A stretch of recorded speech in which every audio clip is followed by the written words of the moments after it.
সাইদ ইবনে আমির আল জুমাহি তিনি আসমানের দিক তাকিয়ে চিল্লাইতেছেন আর বলতেছেন, বিবি আমার ঘরের মধ্যে দুনিয়া চলে আসছে, যেই দুনিয়া আমি কখনোই চিন্তা করি না। রাষ্ট্রের যে কলম ব্যবহার করি, ওই কলমকে যদি আমি বাম পথে ব্যবহার করি, তাহলে আমার ঘরের মধ্যে লক্ষ লক্ষ কোটি টাকার সম্পদ থাকবে। কিন্তু না, আমি ওই সম্পদকে লুণ্ঠন করার জন্য আমার কলম আমি ঠিক জায়গা মতোই ব্যবহার করি। কিন্তু খলিফাতুল মুসলিমিন ওমর আমার ব্যাপারে শুনছেন, আমার ঘরে খাবার নাই, এই জন্য আমার জন্য কিছু হাতিয়া উপঢৌকন পাঠাইছে।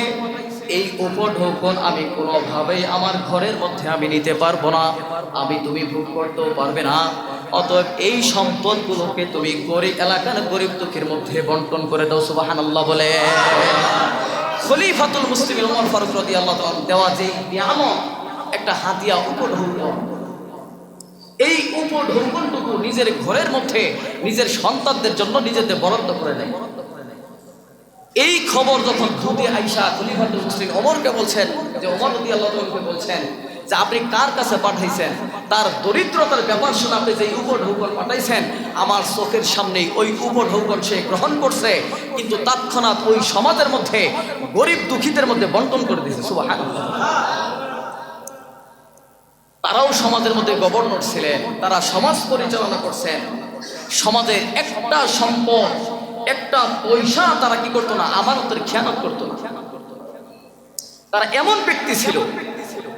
আশ্চর্যজনক ঘটনা, যখন ওমর রাদিয়াল্লাহু আনহু তিনি তার দুধ থেকে শুনলেন, শোনার পরে ওমর রাদিয়াল্লাহু আনহুর খুব ইচ্ছা জাগলো, যেই হিমসের মধ্যে কোনো গভর্নর পাওয়া যাচ্ছিল না, ওই হিমসের মধ্যে আমি একজন ব্যক্তিকে নির্ধারণ করে আমি তাকে গভর্নর হিসেবে পাঠাইলাম।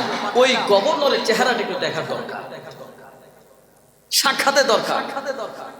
খলিফাতুল মুসলিমিন ওমর তিনি তৎক্ষণাৎ ঘোষণা দিয়ে দিলেন, অমুক তারিখের মধ্যে আমরা হিমসে চলে যাব। ওই হিমস নগরের মধ্যে এলান হয়ে গেল, অর্ধ জাহানের যে বাদশাহ আছে খলিফাতুল মুসলিমিন ওমর, তিনি আমাদের হিমসের মধ্যে পরিদর্শনের জন্য আসবে। সুবহানাল্লাহ বলেন।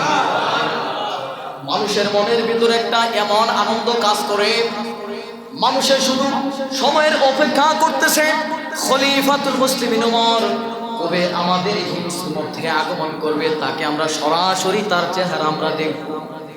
যদি তারেক রহমান যদি ঘোষণা দেয় আগামী 10 তারিখের মধ্যে, 20 তারিখের মধ্যে তারেক রহমান